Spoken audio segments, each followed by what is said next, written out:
thank you for having me today. My name is Courtney Wild and I'm a survivor of Jeffrey Epstein. I'm excited to be here to create an awareness on what the grooming stage is and how this could happen to you or your children. Thank you, Randy, for going into detail and describing what the grooming process is. What I wanted to do today is describe my 14-year-old self and the series of events that occurred, just to give everybody a complete description on how this abuse happened and continued to happen. I was introduced to Jeffrey at the age of 14 years old. At that time in my life, I was going through many different transitions from middle school to high school, puberty, moving from place to place with my family. I lived at home with my mother and stepfather, and I would describe our living conditions as lower class in Lake Worth, Florida. My parents suffered from addiction, and during that time, we lost our apartment and became homeless. We ended up living from hotel to hotel off Dixie Highway for about 2 years. In my middle school years, 6th, 7th, and 8th grade, I was a straight A student, I was captain of the cheerleading squad, and I was first cheer trumpet. I excelled at everything I put my mind to. When my parents lost our apartment and we started moving to all these different hotels, my life drastically changed and took a turn for the worse. I couldn't make sense of what was going on and was very confused. I would bounce around and spend the night at a lot of my friends' house to avoid the chaos. I started hanging out with the wrong crowd and dabbling with marijuana and alcohol just to kill the pain. And this later on took me down a very dark road. My best friend, she was pretty confident and she acted older than her age, and we hit it off right away. We were attached at the hip. One weekend, we attended a birthday party for one of her friends. Does anybody want to make $200? Somebody screamed out, we do. And that's when we were propositioned to go to Jeffrey Epstein, a rich guy in Palm Beach Island, for $200. My friend went first and glamorized her whole experience. She told me about the mansion, the chef, all the other pretty girls there. She described Jeffrey as good looking and funny. On the first day I went to Jeffrey's house, I was so nervous and excited. He had a big black SUV to pick us up at the Shell gas station off of Okeechobee Boulevard in the Turnpike. When crossing the bridge to Palm Beach Island, you can literally feel the energy shift to wealth, power, and beautiful views. The moment we arrived at the house, I feel in my gut this wasn't the best choice. And questioning, why does this guy who lives in a mansion on Palm Beach want me and my friend here? It was apparent he has lots of cash, and not to mention 3 or 4 other beautiful women there who didn't speak English. I was 14 and had braces on my teeth, so I felt super out of place. We were escorted upstairs by his assistant, who showed us how to take the massage table out and set up the room for him. And we did just that and waited. When he came in, he was smiling and easygoing. We began to massage him while he made small talk with us. After 30 minutes, he rolled over and asked my friend to wait downstairs as he handed her the money. He asked me to come closer to him, where he would put his arm around me and gave me lots of compliments. He told me how good I massaged him and how I had strong hands, and he was really impressed by me. Before I knew it, he assaulted me with a Joker-like smile on his face. He also asked for my number so maybe I could bring him some other girls who would like to make some money too. Reality didn't set in until I get in the cab with my friend and she hands me my share of the money. I felt so dirty and ugly and embarrassed at what just happened. And I was also trying to process the $200 that I had in my hand, because at that time it felt like so much. Later that day, I spent my money on a cell phone and a new pair of shoes. I always blame myself for putting myself in that position to meet Jeffrey and to allow what happened to happen. And that destroyed my self-worth. Sorry, I wasn't planning to cry. About 2 weeks later, I received a phone call from his assistant asking for my availability to come and see Jeffrey by myself or to bring a friend. This time was very different, not only because I was by myself, but because Jeffrey took the time to get to know me. He asked me questions like what my mom did for a living, where I lived, and what I wanted to do for a career. He made me feel actually like he cared, and he wanted to help me somehow. I was completely honest with him and shared my personal struggles about my parents. Soon after the abuse followed, this time instead of fondling just himself, he pushed the boundaries and also started fondling me. I was so uncomfortable and didn't know how to say stop. This happens for over 3 years, a 3-year period. Same MO, just different circumstances. I also bring all my friends to him. When that shift happens, he befriends me even more, making me feel like I'm his close buddy and that I'm making him proud. On and off, Jeffrey always helped me with certain things, like getting an apartment and putting money down on a car. And I knew as long as I could bring him girls or go see him myself, he would always have my back financially. Once I turned 18, Jeffrey and I's relationship was coming to an end. Each time I went to him, I could tell he was losing interest in me. He only requested me to bring him girls, which was tough being that all my friends were also getting older. But I looked, soon after I found myself at a strip club. Every now and then I would find a girl at the club who was older but looked young, and I was able to bring them. That was also trial and error. If I ever brought somebody who looked older, he would walk in the room and kindly decline and leave the cash on the counter, and he would say, "Something came up, I gotta go."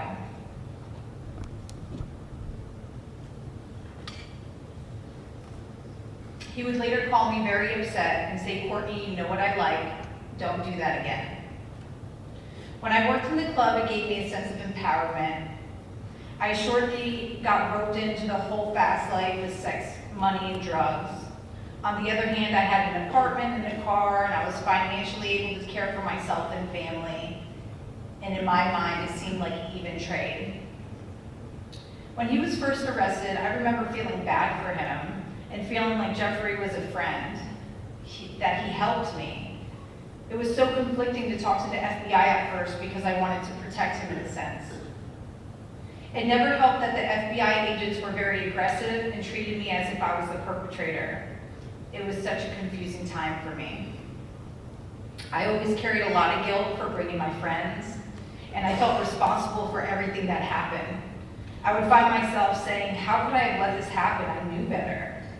After he was arrested, I received a phone call from his assistant telling me that a lawyer would come to my house to represent me, that if I didn't say anything, I'd be taken care of. Later, an attorney contacted me on his behalf, and we met at a local ale house. I remember him treating me like a worthless prostitute. I told him I had to go to the bathroom, and I left. After that, I started to cooperate with the FBI, following my gut intuition to do what was right. The FBI did agree to pay for the therapy where I was introduced to Randy at the Palm Beach County Courthouse. Randy and I have gone through many seasons of life together, and for that I'm very grateful. Very soon after I found my lawyer, Brad Edwards.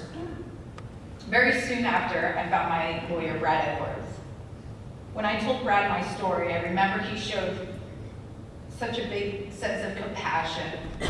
He was saddened by the series of events that I had shared. Brad, Randy, and myself found out together that Epstein was offered a signed secret prosecution agreement deal where he would only receive 1 year in the county jail for all the crimes he committed. Today, I still hold a lot of guilt for all the things that happened. I find myself trying to hide who I am and what I've been through, especially to my new friends and neighbors. It's a work in progress every day. Thank you again for having me today and letting me share my story. It's not easy to share these intimate details, but I wanted to give everybody a clear understanding of how these things happen and what grooming really looks like in real fast time, in real time. The Jeffrey Epstein case happened right here in our hometown of Palm Beach County, and I plan to continue to share my story anytime I get the chance to create that awareness that this could happen to anybody, anywhere. Thank you.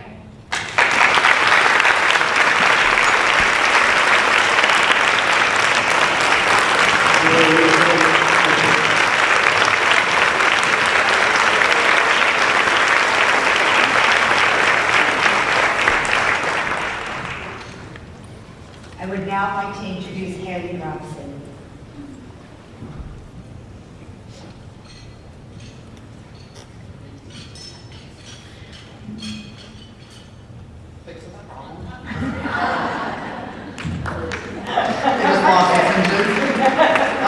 I just want to say what an honor it is to be here and how grateful I am to have the opportunity to spread awareness and more so weaponize the adults with the education and information.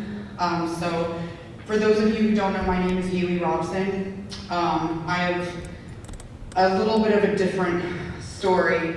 I firmly believe that I was misplaced in a lot of different categories in the beginning of this, and I'm coming out the other end, which is satisfying, but it comes with different obstacles.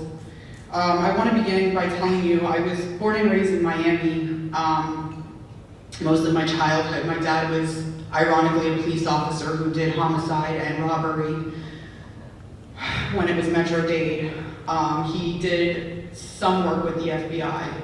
My mom worked in the banking field. I came from a middle-class neighborhood, a middle-class family. We moved to West Palm Beach, unincorporated, which is Waxahachie acreage, and I went to Royal Palm Beach High School. I did equestrian, I played football, I did weightlifting, swim team. I was very athletic, I was thriving. I had the most amazing childhood that a parent can give a child. When I was 15, all of that changed for me. I was hanging around people that were living a little bit of a fast life, and I guess you could say that I just wanted to keep up. At 15 years old, I was raped. It was my first experience with a man. He was 22. For a year I struggled. My parents put me into therapy immediately. I was given Lexapro, Celexa, Lamictal, and an antipsychotic for my night terrors. When I met Jeffrey, I was going into my junior year, so it was the summer between sophomore and junior. I had just turned 16. I was at the Canopy Beach Resort in Singer Island. You know, it's a beach resort, it's family friendly. I was approached by a girl that I coincidentally went to school with, but was not in any of my classes.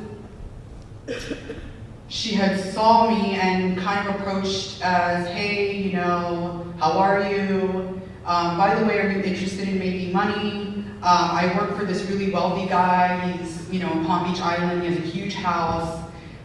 Would you be interested? We didn't really get into details at that point. We just exchanged phone numbers. And a couple days later, we had spoken over the phone, and I had gone to pick her up, as I did have my own car at the time.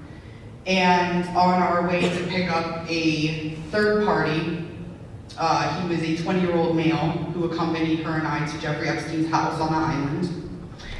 The car ride, I was groomed on what to expect, and what I was told was, you know, he's wealthy, he's this awesome guy, you just have to massage him in your underwear, and he'll give you $200, and if he likes you, you can come back. So at that point, I didn't feel like I had anything to lose. I wanted to get out of West Palm. I was saving for moving out of county when I was 18. When we approached Jeffrey's house, I was in complete awe. It was gorgeous. The house was beautiful. The landscaping, there were property managers. When I walked into the side door of the kitchen, there was a chef that was offering food, beverages, willing to cook for us, where I met his assistant. And I was then brought upstairs, and I was a little taken back when we were walking up the stairs. There were a lot of nude photos, some of which were children. And at that point, I thought it was a little weird. But then I thought, well, a lot of parents take pictures of their kids in bathtubs and in compromising positions because they think it's cute. It wasn't until very much later that I realized this man is not married and does not have children. And that, in fact, my intuition was correct. It was completely a red flag, and it was extremely uncomfortable. When I was brought up to the steam shower room is what I call it, because if you can imagine, it was a room inside a room. And it was almost soundproof. And when I walked into the room, the massage table was laid out for me with a towel, and here comes this older man, pretty much already naked, just wrapped in a towel. As we began our massage, he made small talk with me, asking me, my name. On the way to his house, I was groomed and told, lie about your age, don't tell him you're young. So I had to make up lies about my age and that I was in college. I started massaging him on his back, and then when he turned over, the towel came off. And I was in my underwear, completely shocked, because this is not what I was told to expect.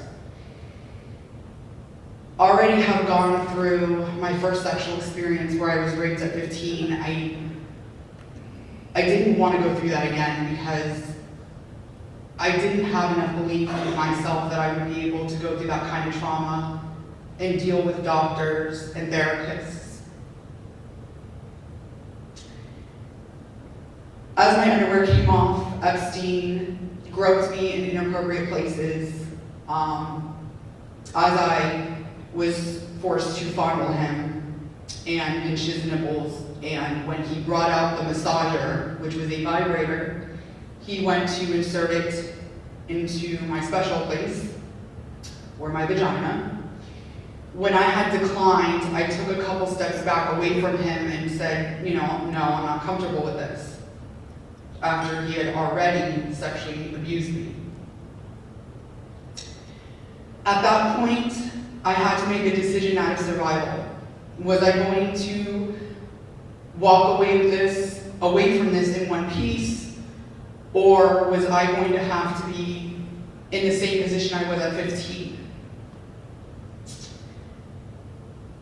The look of disappointment on his face when I declined his advances was something I will never forget, and it's something that will forever be embedded in me. It was as if I disappointed my mom. It was as if I came home with straight F's, or as if I had did something that was so displeasing. Epstein told me to bring my friends and he would give me $200. At that point, I agreed, and I walked out of that day feeling confused on why I was told one thing, and then when I got upstairs, it was a completely different scenario. Unfortunately, for me, it's a scenario that I replay in my head every day, a decision that I unfortunately had to make, and I hope that nobody finds himself in a position to make that decision. Fast forward to everything hitting the press. Before everything hit the press, when I was 18 and I stopped seeing Jeffrey after 2 years, I decided to flee Palm Beach County. It was my way of getting away. It was my way of freeing myself. I ended up moving to Orlando and trying to start over, where I found myself a full-blown out alcoholic, a cocaine user. I was dating a drug dealer, and I was stripping at a strip club, something I'm not proud of. It wasn't until my boyfriend was murdered the week before everything hit the press with Jeffrey that I decided to try to clean up my act. I stopped using drugs. I tried to get myself off of alcohol, and I'm not quite sure if anybody knows what that's like, but that's a challenge in itself. I did this with absolutely no support, and I did this on my own. I was forced in a position where I had lost everything when everything hit the press. I had lost my boyfriend, I had lost friends, I had lost relationships with family that I still don't have till this day. I was described and portrayed in ways that I can't even imagine how I pulled through everything. After I got myself off drugs and I moved out of Orange County, I moved out of Orlando, I tried to get myself off the drugs. I started to go back to school, but for 17 years I was silenced. For 17 years I could not open up, I could not talk about what I went through. I was completely alone. Until I met Lisa Bryan. If you don't know, Lisa Bryan was the producer of the Netflix documentary Filthy Rich. When I had met Lisa, she had explained to me that she was doing a documentary, she really wanted to get my story, and I was extremely uncomfortable. So I went ahead and I got to know Lisa on a personal level and found out that she was a wonderful human being. I ended up agreeing to the Netflix documentary where I was completely relieved that I was finally able to sit down and tell my story to somebody that I can trust, somebody that I can open up to and feel comfortable around. After opening up to Lisa, I then saw Brad Edwards, and he advised me to see Randy Kogan. I have been with Randy Kogan for almost 6 years, and I can tell you the benefits of going to therapy has been life-changing and it has been amazing. Every day I learn how to take back my power, and I learn how to become stronger in my story and in my faith.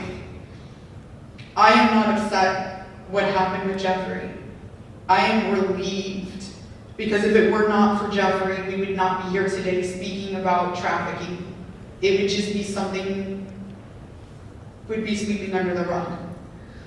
I am so thankful to be here, and I appreciate everybody's time, and thank you for having us today.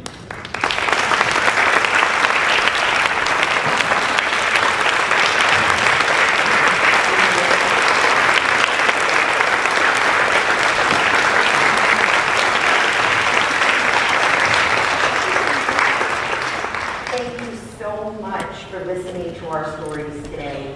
It's so important that everybody understands that Epstein just isn't this guy who had a past of crimes, that there are hundreds of women, survivors, who are still trying to pick up the pieces of their life and identify who they are as an individual.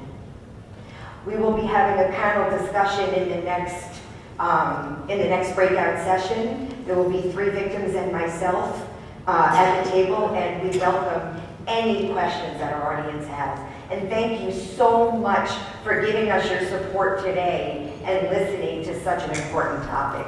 Thank you.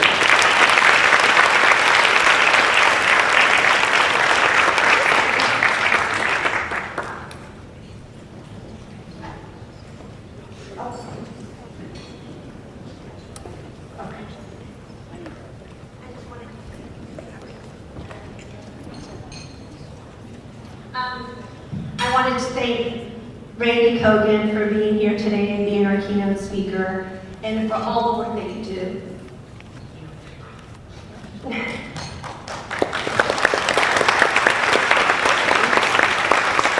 And also to our 2 very special guests, thank you. Thank you for being here, and thank you for taking back your power and sharing your story.